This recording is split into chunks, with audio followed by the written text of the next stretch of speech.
Want to open an Uber Eats driver account? In this video, I will guide you step by step on how you can do that.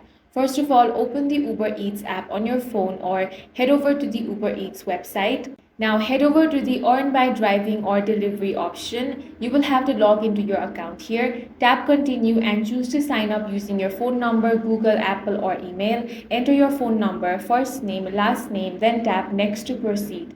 Now select your city or region where you want to work. If you have a referral code, enter it here. Then tap next to continue. Now choose your delivery method, whether it is car, motorbike, scooter or bicycle. Make sure you meet the requirements for your chosen vehicle, such as being over 18, having a full driver's license and a car from 1990 or newer if driving.